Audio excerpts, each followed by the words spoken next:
who's going to say the plot. And you wrote the synopsis that's in the program, right? I did. So why don't you go take it? All right, well, does anybody not know the plot of Comedy of Errors? We should start there. Everybody does. Oh, you do. All right. That's fine.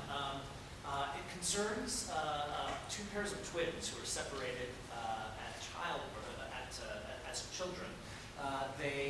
There's two rich twins and two poor twins, and the poor twins are being raised in service to the two rich twins. But they are separated on a ship, one rich and one poor twin together, and separated for 20 years or so. And the story concerns one set of twins going in search of their long-lost brothers.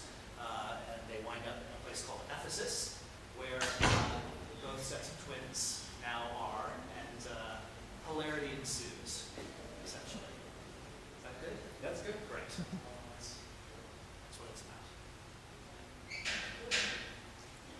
What do you say now? Is this the set? This is the set. Yeah, I didn't know if it was the set or preparation, but it looks like a modern setting. It's interesting that you say that. No, we set it in the Restoration, actually. Certainly in terms of period and the music that you hear, costumes. Okay. So it's a Restoration setting, but the set is incredibly modern, I think. And we wanted to do a very spare production, and we wanted to do a production with moving parts. So the set moves quite a lot. Yeah. I noticed that the character of the courtesan is not listed. Did you cut her out? We did cut her out. Yes. What? That was the character I played. Yes. My high school production of Comedy of Errors. Yes, I'm sorry to tell you that you were totally unnecessary. We got together, Alec and I got together early on to talk about like what we directed this play a long time ago. Our first collaboration actually in 2006. We met on Comedy of Errors, and so it's been a long time, and we've worked many times together since then.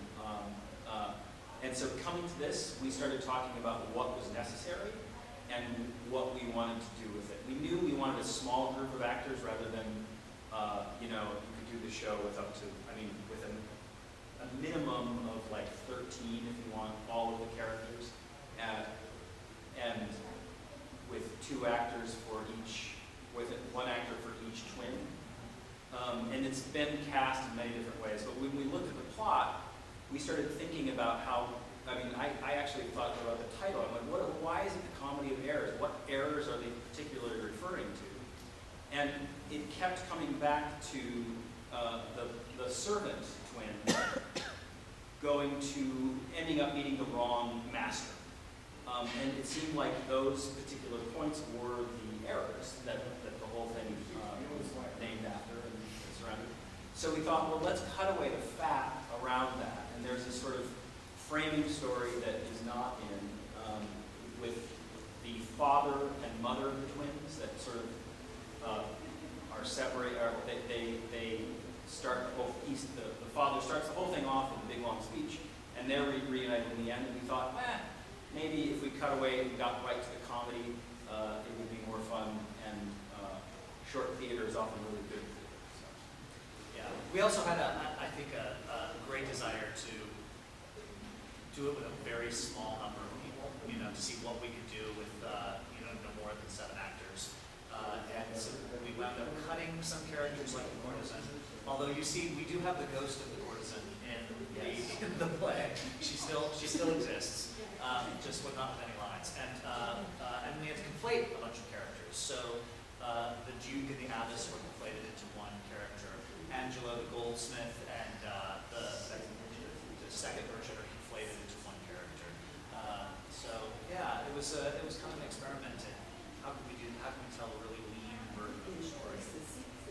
I'm curious, how much do you think it's really interesting? Because I always thought of like the whole play is sort of a mirror image of itself, being the theme. So by unifying characters that were meant to separate each other out, how do you think that's affected the Duke and the Abbess sort of are like each other's antithesis. So how did you reconcile that in the story? I don't think we did. I think at all. I think that's the thing about adaptation. And certainly conflation is that things have to go. We just have to let things go. So, you know, for us, for instance, the Duke and the Abbess represented the older generation.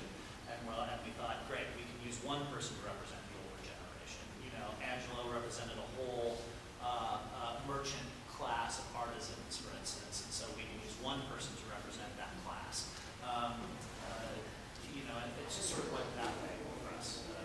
You know, so I think there necessarily, when you adapt, there are things that you just can't do. And I have to say that it's one of the sort of things that's unsatisfying to me about the play as a play, like the entire text, is to solve the sort of emotional, the audience really has to buy into that symmetry without knowing the other half, and when they come together, it's very quick. The ending is kind of unsatisfying, and so we were really looking for the most fun we could have. And so that's why, for my part, why we cut away so much of that other stuff.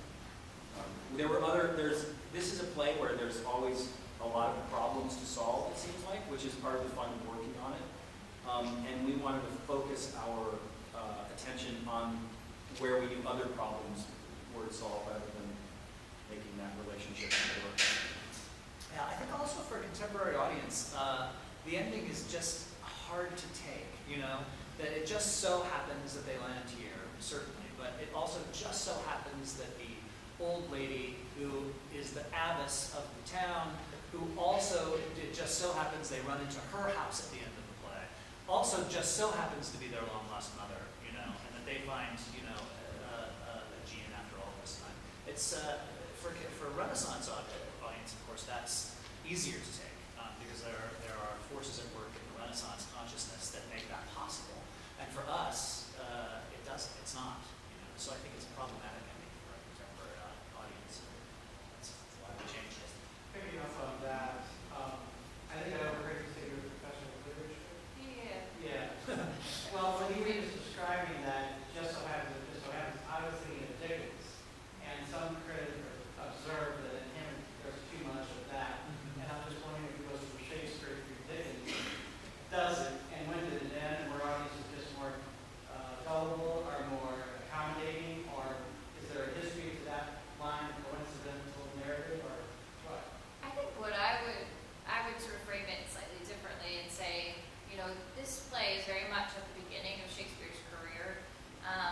There's some, I mean, we don't know exactly when it was written, but it was first performed in 1594, so that's right at the sort of where we start to think about his early plays, including many of the comedies, you know, Romeo and Juliet, I know it's not a comedy, but about that time, Midsummer Night's Dream the next year as well, so really early, and you almost see Shakespeare kind of experimenting a little bit with forms that he's inheriting, and then you see him kind of working out some of the issues that are going to come back again and again in later plays.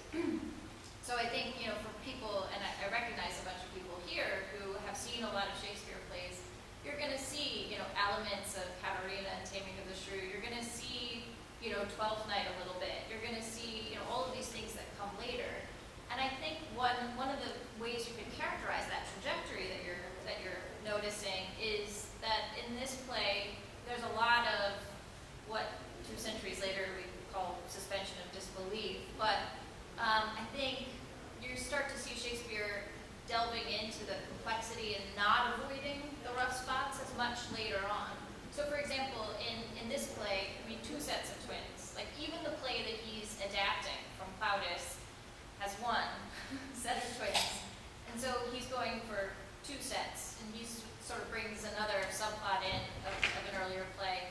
And there's a lot of kind of avoiding of what we might suspect. Realism isn't a good term, but when, for example, the 2 twins, No.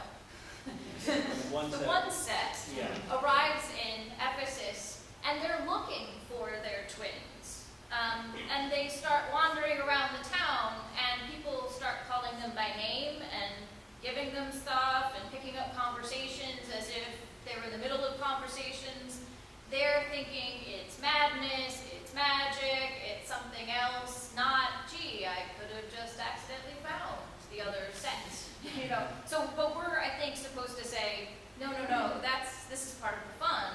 And then there's this sort of farcical part of the play, which is in some ways, it gets emphasized over the elements of comedy that Shakespeare discusses later, interrogates later, so that, you know, we see these elements of, like, rhyme, for example, is huge in this play, and like what you'll notice in later Shakespeare plays is when there's rhyme that's instituted, it's usually to avoid deeper, complex emotions, right? It's the stuff that's avoiding the kind of interrogation of emotion or like deeply feeling your feelings. So you'll see in Midsummer Night's Dream when people start like feeling their feelings, they stop talking in rhyme.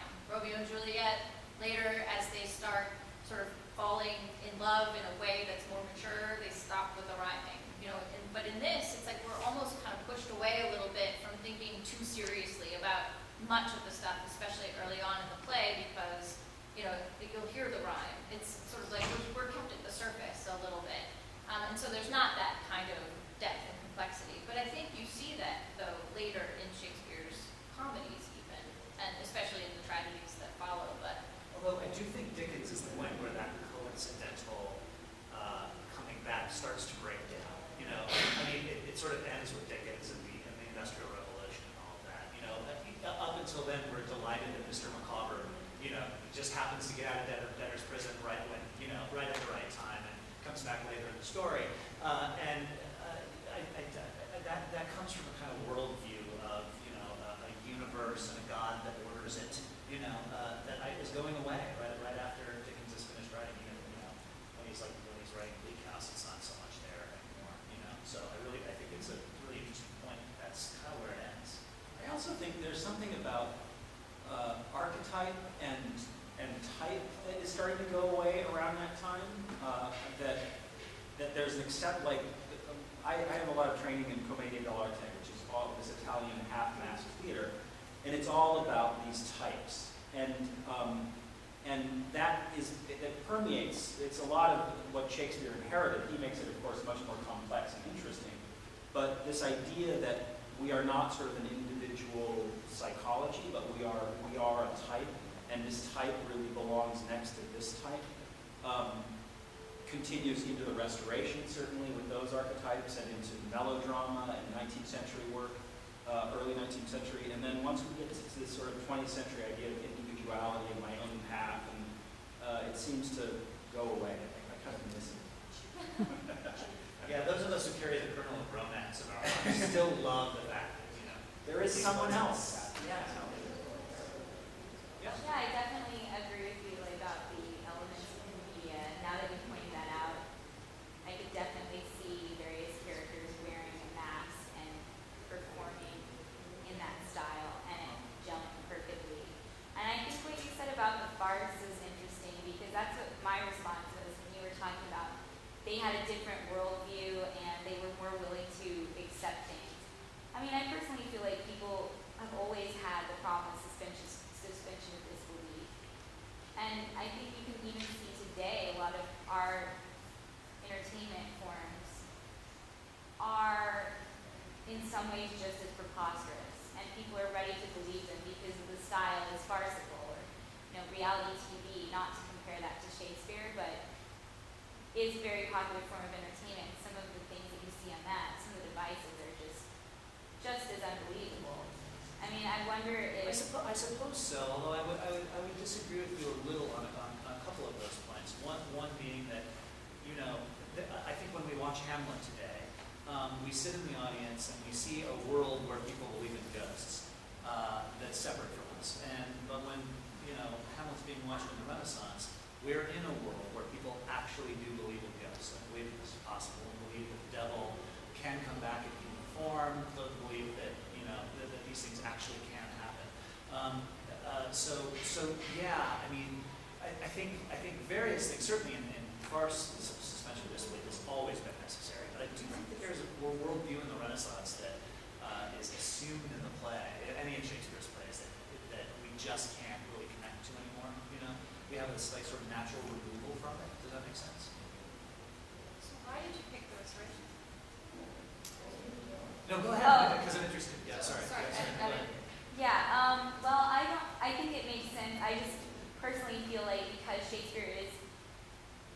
least in Western societies, something that you see performed in all sorts of time periods.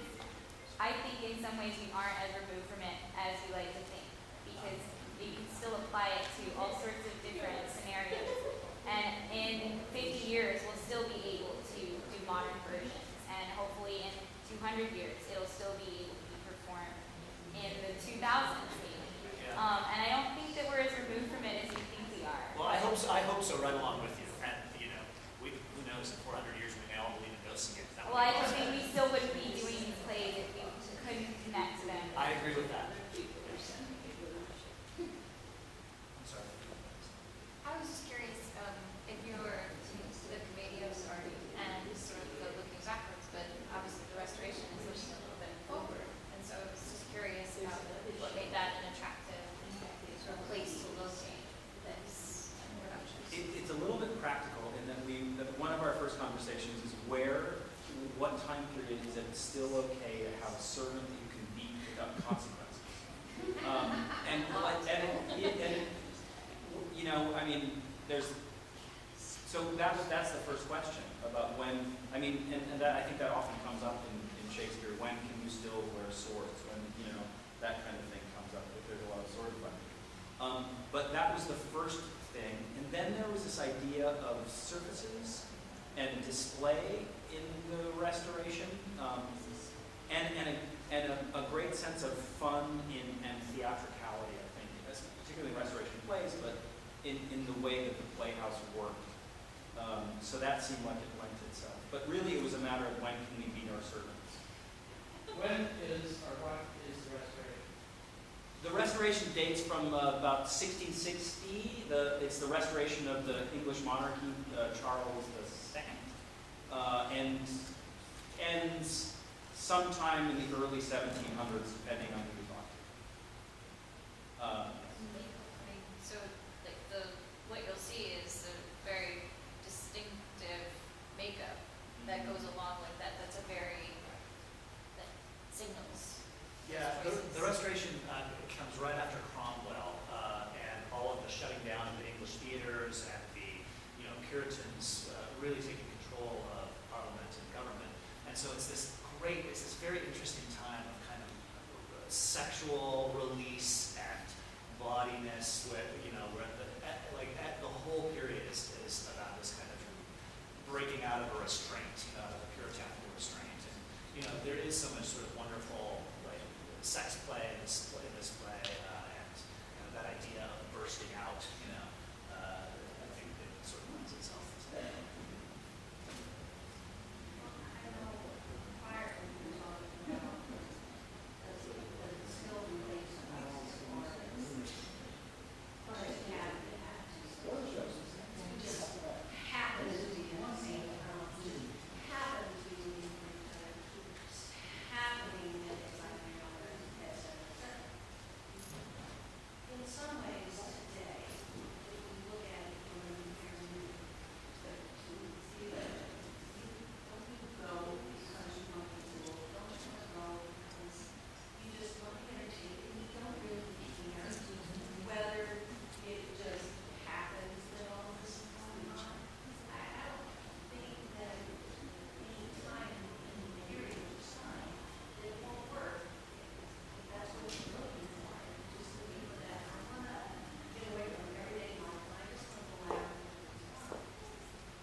I agree with you.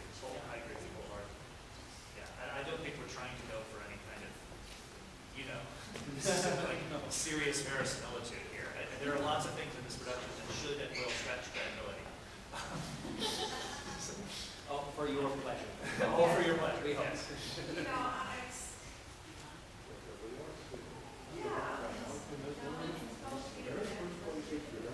Yeah, and it does.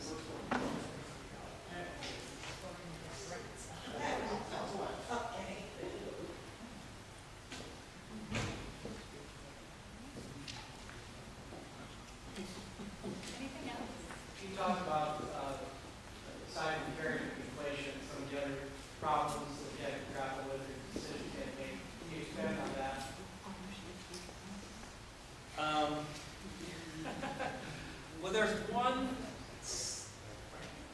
we were presented with a particular issue in this, the way that we decided to cast the play, that made creative problem solving a really central part of the rehearsal process. And I would ask that, I don't want to spoil any fun, so. Well, which is a long way of saying that you'll see in your program that the two sets of twins are played by the same people. Yeah. And so we had a great deal of difficulty coming up with a reasonably funny and wonderful way to have the twins meet each other at the end. Yeah, that was our. So we decided to go for what we consider to be almost the most ridiculously bald way to do it we could. So I think that was the biggest challenge of the show, because we didn't cast it with the knowledge of what we were going to do in the end. We just thought we'll figure something out, and we did eventually. But if you were asked those two actors, I think they would say costume changes are probably the most difficult part of the show. Yeah.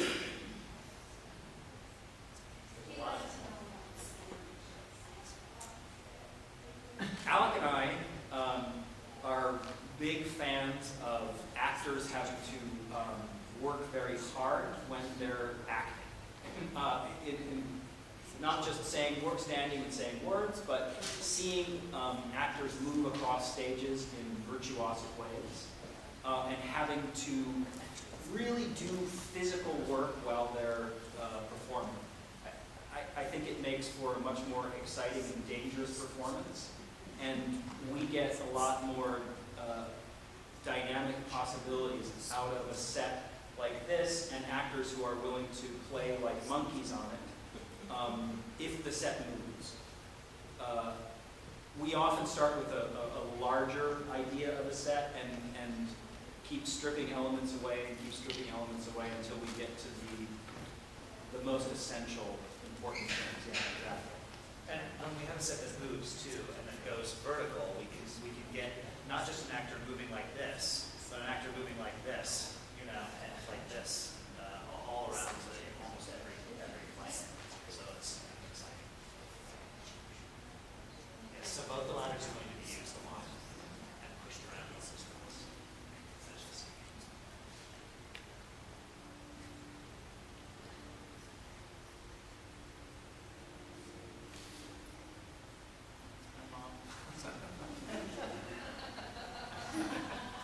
Hope the reviews are good.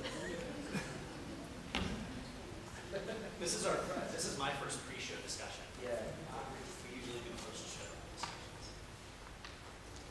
Then you can all say, "Why did you do that? That was terrible."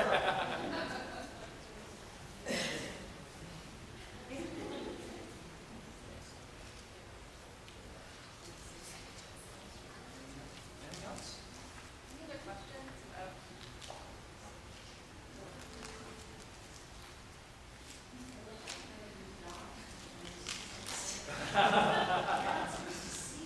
No, it's okay. You do. Yeah, you do. If you're sitting in the right seat too, you can see backstage, and you can see the actors like getting changed and getting ready to come on, and that's perfectly okay. I like when you can see that stuff because they're working really hard. You should know that. Yeah, so those are the twins in the womb right now. These guys do a terrific job of setting the tone. Angry Birds. Angry Birds. Yes. Where were you 3 weeks ago? That's a great design idea for this. Yeah.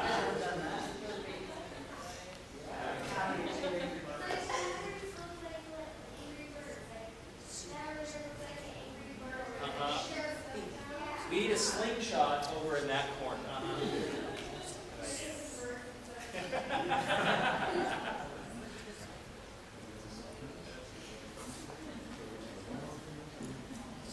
Are there any questions for design experience? No, I mean I'm not. No. I hope it's on the stage for you all. I mean, that's the idea. Do you have any questions? I got to have fun. Well, we hope you all enjoy the show. It's lots of fun. And if it's not, it's only like 70 minutes long. So- Yeah.